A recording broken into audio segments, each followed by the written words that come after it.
어느 한 미국 신문에 이런 유머가 있습니다. 어느 식당에 한 손님이 술에 취해 잠에 골아 떨어졌습니다. 두 명의 웨이터가 그 손님을 바라보면서 이야기합니다. 야, 저 손님 내 손님 아니야? 저렇게 자고 있는데 빨리 깨워서 집에 보내야지. 그러자 담당 웨이터가 벌써 깨웠지. 이번에 깨우면 세 번째야. 그럼 두 번이나 깨웠는데 또 자도록 놔두는 거야. 빨리 깨워서 집에 보내라. 그렇게 말하자 그 웨이터가 이렇게 얘기합니다. 깨우긴 할 텐데 집에 보내진 않을 거야. 아니 왜 저렇게 술집에서 잠자는 진상 손님 빨리 깨워서 집에 보내야지 왜 안 보내려고 해? 그렇게 묻자 그 담당 웨이터가 이렇게 얘기합니다. 저 손님은 지금 술에 완전히 빠져서 내가 깨울 때마다 술값보다 더 비싼 팁을 나한테 주고 있거든. 10번은 더 깨우고 재우다가 집에 보낼 거야 하면서 함께 웃습니다.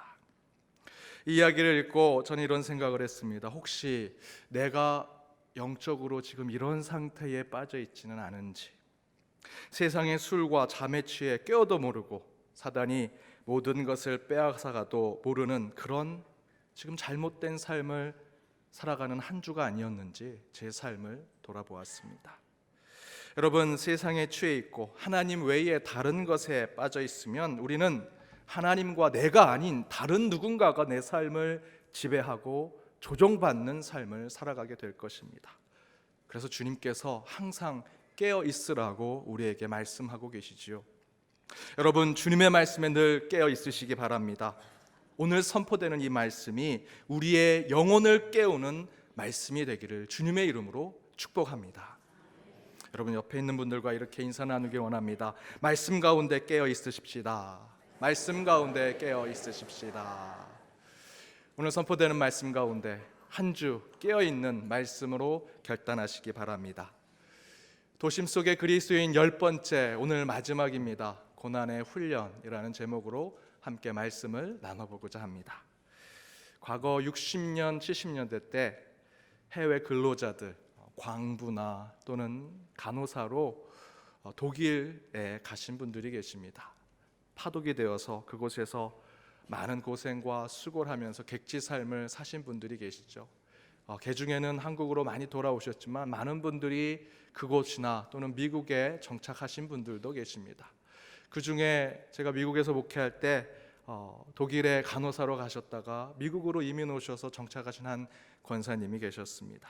그 권사님은 출산 앞둔 산모에게 항상 이렇게 얘기한다고 저에게 말씀해 주셨습니다. 만삭의 여자가 출산 앞두고 병원에 옵니다. 진통이 시작되자 고통과 쉼이 반복이 됩니다. 그러다가 강한 진통이 오기 시작합니다. 거의 죽을 지경의 고통을 경험하게 되죠. 그때 그 산모가 이 권사님 대신 간호사에게 이렇게 얘기합니다. 이번 고비만 넘기면, 이 고통만 지나가면 거의 끝난 건가요? 그러면 이 권사님이 이렇게 얘기하신다고 합니다. 이건 아픈 것도 아닙니다. 앞으로 그 뱃속에 있는 아기가 나오면 30년 동안 이 고통보다 더 심한 고통을 받을 것입니다. 그것에 비하면 애 낳는 건 별것도 아니니까 그냥 참으세요. 40대 후반 되는 우리 성도님 가정에 제가 신방을 갔습니다. 아들 둘을 잘 키워서 그 아들 둘이 미국의 소위 아이비리그 학교에 들어간, 그래서 주변에서 복받은 가정이라고 얘기한 그곳에 제가 그 가족의 신방을 갔습니다. 신방 가서 집 곳곳을 둘러보는데 그 여자 집사님의 결혼 사진이 있었습니다. 20대 사진이었는데 아주 소녀와 같은 모습이어서 제가 집사님 20대 때는 완전히 소녀이셨네요 라고 말했습니다. 그랬더니 그 집사님이 이렇게 얘기하십니다. 그때는 그랬는데 아들 둘 낳고 저는 괴물이 되었습니다. 결혼 전에, 아이를 낳기 전에는 고함이라는 걸 질러본 적이 없습니다. 그런데 아이 낳고 아들 둘 키우는데 그렇게 제가 아침마다 고함을 지르는 제 모습을 보면서 내가 괴물이 되었구나 라는 생각을 하게 되었습니다. 그렇게 대답하니 같이 온 비슷한 또래 여자 집사님들이 하나같이 박수를 치면서 그래 맞다, 괴물이다, 야 우리는 다 괴물이 됐다 라고 얘기하십니다. 그리고 그날 그 가정에 신방을 하면서 그 괴물이 되었다고 얘기하는 어머니들과 함께 저녁 늦게까지 이야기하면서 신방을 했던 기억이 있습니다. 그런데 분명히 아이를 키우면서 고생한 이야기, 타국에서 이민 생활하면서 겪는 아픔들, 부부 사이의 권태기, 갱년기, 신앙의 방황 등 이런 고통과 아픔의 삶을 이야기하면서도 어느 누구 하나 심각하게 절망하거나 괴로워하는 분은 계시지 않았습니다.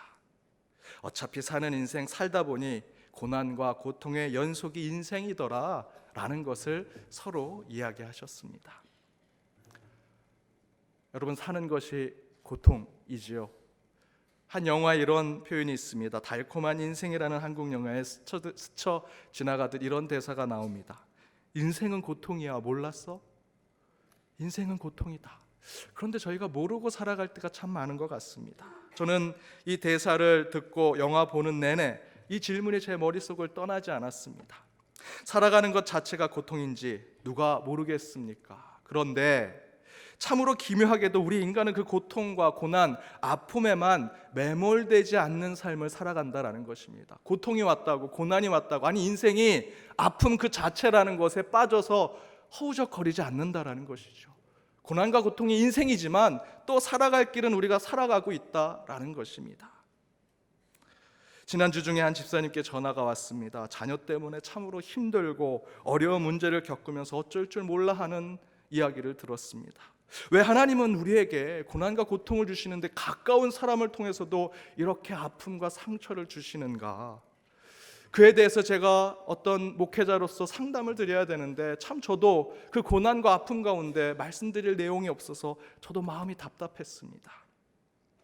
그런데 이렇게 아침에 눈을 뜨면 매일 고난과 아픔 가운데 살도록 우리 인간을 하나님이 창조하시고 그렇게 만드신 그 하나님이 우리에게 이렇게 말씀하십니다. 고린도전서 10장 13절 말씀 함께 읽겠습니다.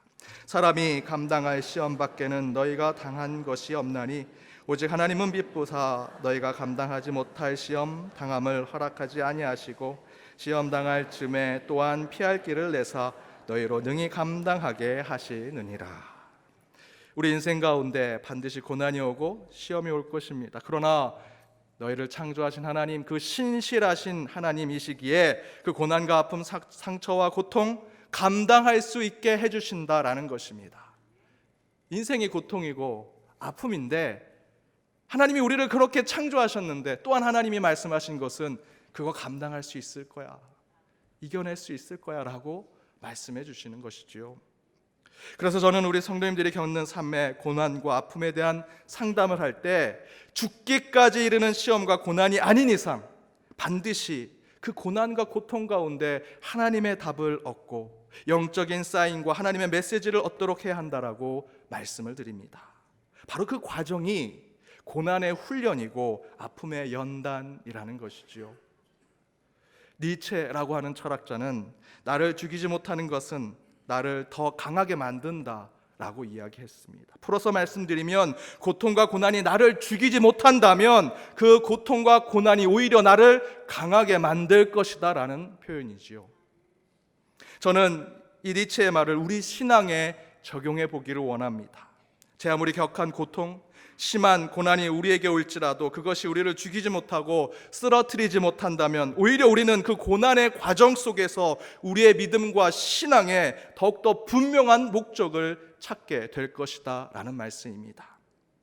바로 그렇게 고난 가운데 삶의 목적을 찾는 것이 고난을 훈련해야 하는 이유입니다.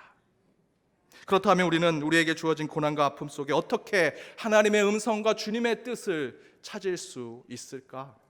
그 첫 번째는 고난은 평등하다는 것입니다. 그러나 그 고난에 대한 믿는 자들의 해석은 달라야 합니다. 그 해석 가운데 우리는 하나님의 뜻을 발견할 수 있습니다. 제가 대학 때 허리를 다쳤습니다. 그래서 수업을 가지 못하고 기숙사 침대에 누워 있었습니다. 그때는 스마트폰이 없어서 이 라디오가 혼자 있을 땐 친구였습니다. 그래서 라디오를 틀었는데 뉴스를 하는데 그때 당시가 고 김영삼 대통령 재임 시절이었습니다. 여러분 아시는 것처럼 김영삼 대통령이 조깅하는 것을 좋아하셨습니다. 그런데 조깅을 하다가 전날 허리를 다치셨답니다. 그래서 그날 대통령이 병가를 내서 하루 쉬신다는 뉴스였습니다. 그 뉴스를 들으면서 저는 이런 생각을 했습니다. 대통령과 내가 똑같구나. 대통령도 지금 허리가 아파서 침대에 누워 계시고, 나도 허리가 아파서 침대에 누워 있고, 대통령과 대학교 1학년생이 똑같은 고통을 겪고 있구나. 미국에서 목회할 때 어깨 통증이 너무 심해서 우리 성도님 가운데 아주 유명한 CEO 주치의를 하셨던 장로님께 제가 긴하게 상의를 드렸습니다. 장로님, 제가 어깨가 너무 아픈데 그 유명한 CEO 주치의 하셨잖아요. 그 CEO에게 주셨던 처방전을 저에게도 하나만 해주십시오. 아이 목사님, 제가 해드리겠습니다 해서 처방전을 써주셨습니다. 그 유명한 의사 선생님이 그 유명한 CEO에게 주었던 처방전이니 아마 굉장한 좋은 약이 나올 거라 생각해서 약국에 갔습니다. 근데 제가 약을 받았는데 글쎄 그 약이 타이레놀입니다. 그래서 그 다음 주일날 찾아가서 그 장로님께 따져 물었습니다. 아니 장로님, 제가 특별한 약을 달라고 그 유명한 CEO에게 주셨던 처방약을 달라고 했더니 타이레놀이 뭡니까? 그랬더니 그 장로님이 이렇게 얘기하십니다. 목사님이 말씀하신 그 유명한 CEO에게 처방해 준 약이 타이레놀이에요. 그러면서 이분이 이런 얘기도 하십니다. 의료 선교 가셔서 선교해 주는 현지인들에게 그 타이레놀을 보여주면서 이게 미국의 빌 게이츠가 먹고 몸이 나는 약이라고. 그럼 너도 나도 그걸 받으려고 하면 저기 가서 저 목사님께 기도받고 오면 하나씩 주겠다고. 그 장로님의 이야기를 듣고 저는 이런 생각을 했습니다. 모든 사람은 똑같이 아프구나. 또한 모든 사람은 똑같이 처방받고 똑같이 치료와 회복을 하게 되는구나. 부자라고 다른 약을 먹는 것이 아닙니다. 똑똑하다고 특별한 처방을 받아 치료받는 것이 아니다라는 것입니다. 모든 인간의 고통, 모든 인간의 고난은 동일합니다. 모든 인간은 똑같은 고통과 똑같은 아픔으로 살아가는구나라는 것을 깨닫게 되었습니다. 하나님께서 인간에게 모든 것을 공평하게 주셨다고 생각하십니까? 저는 그렇게 생각하지 않습니다. 물론 찬양으로 공평하신 하나님, 모든 것에 동일하신 하나님이라고 찬양하지만 오늘 솔직하게 한번 얘기해보죠. 하나님 정말 여러분에게 공평하셨습니까? 답이 없으시네요. 여러분은 하나님한테 혼나지 않으시려고. 저는 오늘 하나님께 한마디 해야 되겠습니다. 저는 공평하지 않은 하나님을 자꾸만 경험하게 됩니다. 저는 기억력이 굉장히 안 좋습니다. 그래서 성경 암송을 잘 못해서 수련회 때 가면 항상 그 밥 먹을 때 식절을 외우면 항상 뒤에서 맨 마지막에 간신히 외워가지고 밥을 먹었습니다. 노래도 잘 못합니다. 그래도 이 설교할 때 설교가가 되려면 설교 중간에 정말 은혜로운 찬양 하나 해야 된다고 해서 예전에 제가 몇 번 시도를 했습니다. 설교하다가 찬양을 했는데 제 아내가 다시는 하지 말라고. 제 아내 얘기는 제가 무시할 수 있습니다. 그런데 다른 성도님들도 몇 분 찾아와서 목사님 설교 때 찬양하지 마세요. 은혜가 안 돼요. 저를 찬양을 잘하는 그런 목회자로 세우지 않으셨습니다. 운동도 탁월하게 하는 것이 없습니다. 제 머리가 나빠서 엉덩이로 공부한다 그러는데 요즘엔 ong덩이도 아픕니다. 그런데 그럼에도 불구하고 하나님이 몇 안 되는 모든 사람에게 평등하게 공평하게 주신 것이 있습니다. 그것은 바로 고통입니다. 비싼 차 수십 대 가지고 있는 사람이나 차가 없어서 걸어 다닌 사람이 다리를 다쳐도 똑같더라고요. 똑같은 고통을 받는 것입니다. 치통이 생겼습니다. 유명한 CEO가 치통이 걸려서 치과에 갈 때 유명한 CEO니까 그냥 당당하게 걸어가겠습니까? 아픈 이빨을 붙잡고 갑니다. 가난하게 사는 사람도 치통이 걸리면 똑같이 치과에 갑니다. 병원 신방을 다니면서 죽음의 고통 앞에 서 있는 많은 분들을 제가 찾아뵈었습니다. 그분들 가운데는 양반으로 사셨던 분이 계십니다. 쌍놈으로 사셨던 분이 계십니다. 하지만 그분들이 죽음 앞에 있는 그 고통과 아픔의 모습은 동일했습니다. 여러분, 고통은 평등합니다. 하나님은 우리 인간에게 죽음과 그리고 그 죽음으로 향해 가는 고통과 아픔을 모든 인간에게 동일하게 주셨다라는 것입니다. 그런데 여기서 문제는 모든 사람에게 동일한 그 고통과 아픔, 고난의 문제를 살펴보면 누구나 겪고 누구나 경험하는 보편적인 것이지만 하나님을 믿는 사람들, 이 자리에 있는 저와 여러분들은 그 고난과 아픔이 다르게 해석되어야 한다는 것입니다. 바로 그 증거가 오늘 창세기의 본문입니다. 창세기 50장 20절 함께 읽겠습니다. 당신들은 나를 해하려 하였으나 하나님은 그것을 선으로 바꾸사 오늘과 같이 많은 백성의 생명을 구원하게 하시려 하셨나니. 요셉의 이야기입니다. 요셉은 아버지 야곱에게 큰 사랑을 받은 자녀였습니다. 그러나 그의 형제들이 시기와 질투를 해서 이 요셉을 애굽으로 팔아가게 하지요.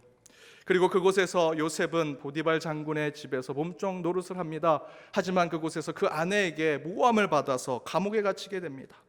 그 감옥에서도 배신을 당합니다. 그 감옥에서 인생의 밑바닥을 경험하게 됩니다. 그러나 하나님의 은혜로 왕에게 인정을 받아 차츰 자리에 오르더니 끝내는 애굽의 총리가 되지요. 그런데 몇 년 후에 애굽을 비롯한 곳곳에 흉년과 가뭄이 들었습니다. 요셉의 형제들이 애굽까지 와서 식량을 구하러 왔다가 자기들이 버린 그 동생 요셉을 만나게 됩니다. 그리고 서로 화해하고 용서한 후에 늙은 아버지인 야곱과 모든 형제들이 애굽으로 내려와 그곳에 정착하며 살게 됩니다. 그런데 그 야곱 늙은 아버지 때문에 요셉과 그 형제들이 서로 사이가 좋았지만 그 아버지가 죽게 되었습니다. 그리고 형제들이 생각합니다. 그래도 중간에 우리를 이어줬던 아버지가 돌아가셨으니 이제 요셉이 예전에 자신에게 상처를 주었던 우리에게 분명히 복수를 할 것이다 걱정하고 근심합니다. 그런 생각을 할 때 바로 요셉이 그 형들에게 이야기한 것이 바로 오늘 본문의 말씀입니다. 형님들은 저를 괴롭히고 힘들게 하였지만, 형님들은 제게 고통과 고난과 아픔을 주었지만 하나님은 그것을 완전히 새롭게 바꾸사 오늘과 같이 형님들 뿐만 아니라 많은 백성의 생명을 구원하게 하는데 저를 만들어 주셨습니다. 고난과 고통은 요셉이 아니더라도 누구든 겪을 수 있는 것입니다. 그러나 요셉의 해석은, 요셉에게 주어졌던 고난과 고통의 해석은 누구나 해석하는 것과 달랐습니다. 고난 그 자체에 머물지 않았습니다. 눈에는 눈, 이에는 이와 같은 보통의 복수하는 관수처럼 내게 고통 준 자에게 똑같이 고통을 주겠다라는 해석의 삶을 살지 않았습니다. 앞에 말씀드렸던 대로 믿음의 사람들은 내게 주어진 고난과 아픔에 대하여 그것들이 나를 죽이지 못한다면, 나를 해하지 못한다면 분명히 그것을 통해서 하나님이 내게 주시고자 하는 메시지, 내게 원하는 삶이 무엇인지를 깨달아야 한다는 것입니다. 여러분, 오늘 읽은 창세기 50장 20절의 말씀을 우리는 너무나 편히 읽지만, 쉽게 읽지만 요셉은 이 한 구절에 해석을 붙이기 위해서 수십 년간 이해가 되지 않는 자신의 고난과 상처, 아픔과 고통을 매일 골방에서 기도하고 하나님께 부르짖으며 그것을 삭히고 또 삭히고 인내하고 참아내면서 끝내는 이 한 구절의 해석을 찾아낸 것입니다. 여러분, 우리 인생은 그 자체가 고난입니다. 모든 인간은 고통을 겪고 살 것입니다. 인간의 겪는 고통과 아픔과 고난은 정도의 차이는 있겠지만 모든 인간은 그런 고통과 아픔, 고난을 살아있는 동안 공평하게 받게 될 것입니다. 그러나 하나님은 우리 인간이 겪는 그 고난을 평등하게 주었지만 그에 대한 해석은 동일하게 만들지 않으셨습니다. 기계처럼, 로봇처럼 해석하는 자로 만들지 않았습니다. 우리에게 자유롭게 그 가운데 하나님의 뜻과 하나님의 사인을 찾도록 만들어 주셨다라는 것입니다.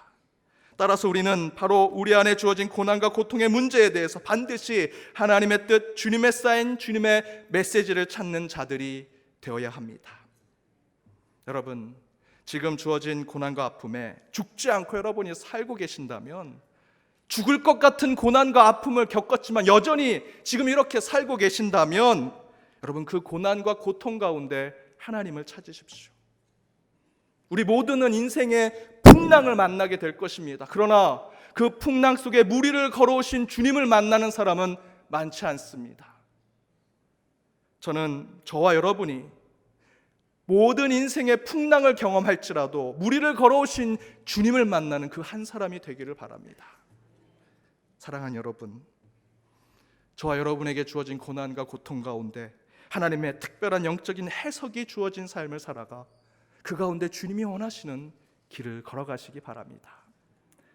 두 번째, 고난 가운데 하나님의 뜻을 찾는 신앙은, 고난은 믿음을 성숙하게 한다라는 것입니다.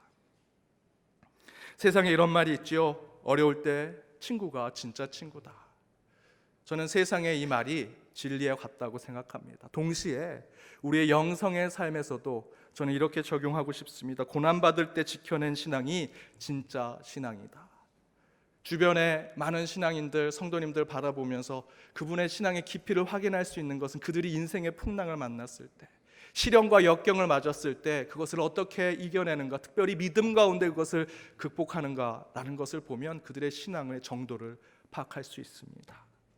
이처럼 믿음은 고난 가운데 확인될 수 있습니다. 즉 고난 가운데 믿음의 삶을 살고자 하는 훈련과 연단 속에 우리는 참된 신자가 될 수 있다라는 것이지요. 야고보 사도는 바로 이에 대해서 오늘 본문에 이렇게 이야기합니다. 함께 읽겠습니다. 내 형제들아, 너희가 여러 가지 시험을 당하거든 온전히 기쁘게 여기라. 이는 너희 믿음의 시련이 인내를 만들어내는 줄 너희가 알미라. 인내를 온전히 이루라. 이는 너희로 온전하고 구비하여 조금도 부족함이 없게 하려 함이라. 믿음의 시련은 인내를 만들어 그 인내를 통해 더욱더 온전하고 성숙한 사람을 만들어낸다라고 고백하고 있습니다. 이에 대해 존 오트보그 목사님은 믿음은 어둠 속을 걷는 것이고 포기하지 않는 것이라고 이야기합니다. 저는 이 책을 읽으면서 이곳에 밑줄을 걷고 깊은 묵상을 해보았습니다. 믿음은 어둠 속을 걷는 것입니다. 저 끝에 빛이 보여서, 출구가 보여서 걷는 것이 아닙니다. 아무것도 보이지 않는 곳에서 계속 걷고 또 걷는 것, 그것이 믿음이구나 라는 것을 생각했습니다. 여러분이 몸에 어떻게 자랍니까? 우리 어르신들이 보통 이렇게 얘기합니다. 우리 몸은 아프면서 크는 거야. 아이들 보면서 병치레하면서 조금씩 자라는 거야. 우리 아이가 아픕니다. 많이 아팠습니다. 어떡하지? 걱정했는데 아프고 나서 보니까 키가 좀 자라더라고요. 너무나 아이러니했습니다. 잘 먹여서 키가 커야 되는데 아프고 나니까 크고 아프고 나니까 자라나는 것 같습니다. 그래서 우리는 보통 아프고 괴롭고 어렵게 지내면 성숙해진다라고 이야기하지요. 김수환 추기경님이 유명한 아동 작가인 정채봉 작가에게 물었습니다. 사람에게 고통이 없으면 어떻게 될까요? 정채봉 작가가 이렇게 대답합니다. 몸만 자라고 마음은 자라지 않겠지요. 정채봉 작가의 말처럼 삶의 고난, 우리 인생의 고통이 없으면 몸은 자랄 수 있습니다. 여러분, 그저 시간은 보낼 수 있습니다. 때론 돈도 많이 벌 수 있습니다. 그저 내 인생을 유지할 수는 있습니다. 그러나 우리의 마음, 우리의 영혼 결코 자라게 할 수 없습니다. 따라서 야고보서의 본문 말씀대로 도리어 우리에게 주어진 영적인 시험과 시련, 역경, 고난과 어려움을 우리는 때로는 기쁘게 여겨야 한다는 것입니다. 왜냐하면 그런 믿음의 시련은 우리를 자라게 할 것이고 성장하게 할 것이고 우리를 성숙하게 만들 것이기 때문입니다.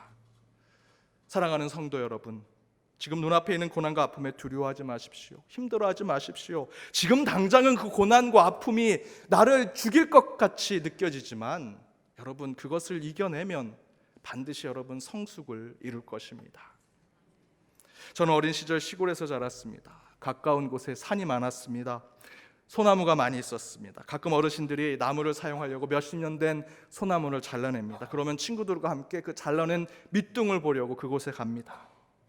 보통 나무를 딱 잘라면 나이테가 바로 딱 선명하게 보일 것이라 생각하는데 제가 경험한 곳으로는 그렇지 않았습니다. 나무를 바로 베면 나이테가 바로 보이지 않습니다. 대신에 나이테라고 생각되는 부분에 나무의 진물이 올라오는 것을 볼 수 있었습니다. 그리고 그 진물이 공기 중에 있는 것들과 만나서 색이 조금씩 변하면서 진한 나이테가 생기는 것을 확인했습니다.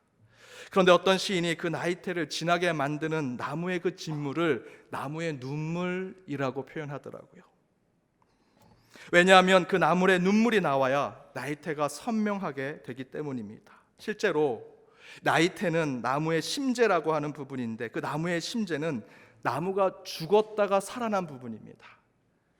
겨울에 나뭇잎 다 떨어지고 앙상한 가지만 있는 그 겨울의 시기에 나무가 죽었다고 생각했던 그때 그 나무의 나이테가 생기는 거지요.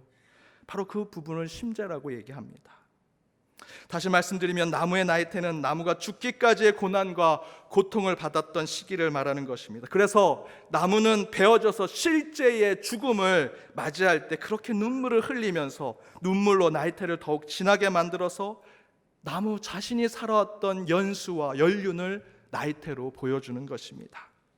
그래서 나무의 나이테가 지나면 지날수록 더 큰 죽음의 고비를 넘긴 것을 알 수 있습니다. 아이러니하지요. 나무가 죽음의 고비를, 그 고통과 고난을 겪은 것이 많으면 많을수록 어떻게 됩니까? 더 큰 나무가 되더라는 것입니다. 저는 그것이 우리 신앙도 마찬가지라고 생각합니다. 저와 여러분이 영성의 나이테가 있다면 분명히 여러분이 고난과 고통을 겪었을 때 가장 진한 영적인 나이테가 새겨졌을 것입니다. 그 나이테가 하나하나 늘어날 때마다 여러분의 영성은 더욱더 성숙해지는 것이지요. 여러분, 우리는 얼마만큼의 인생의 나이테를 갖고 있습니까? 그 나이테는 여러분의 고난과 아픔 가운데 내가 죽고 또 죽겠다는 마음으로 신앙의 삶을 살아왔을 때 우리 영혼 가운데 그려지는 것이라 믿습니다. 이처럼 고난은, 우리 안에 있는 고통은 저와 여러분의 영성을 더 깊게 만들고 더 성숙하게 만드는 것입니다. 사랑하는 여러분, 고난을 훈련하십시오. 고난 가운데 음성을 주시는 하나님을 만나 여러분의 삶의 해석이 더욱더 풍성하기를 원합니다. 또한 시련과 역경 속에서 신앙의 성숙을 이루시기 바랍니다. 그러한 고난의 훈련을 통해 한 주 더욱더 주님을 만나시는 삶이 되시길 주님의 이름으로 축복합니다. 기도하겠습니다.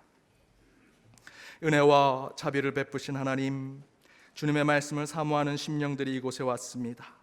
오늘 허락하신 말씀 가운데 주 예수 그리스도를 만나게 하시고 결단하게 하시며 말씀으로 승리하는 자들 되게 하여 주옵소서. 고난과 시련 속에 살아가는 우리의 인생 가운데 주님을 만나 세상과 다른 영적 해석이 이루어지는 삶을 살게 하여 주옵소서. 또한 믿음의 시련 속에 신앙이 더욱 성숙하게 하시고 그 가운데 더욱 단단한 믿음의 길을 다지는 삶이 되게 하여 주옵소서. 매일 고난과 고통을 겪을지라도 날로 새로워지는 주님의 음성을 들으며 담대한 한 주의 삶을 살게 하여 주옵소서. 이 모든 간구 예수님의 이름으로 기도드립니다. 아멘.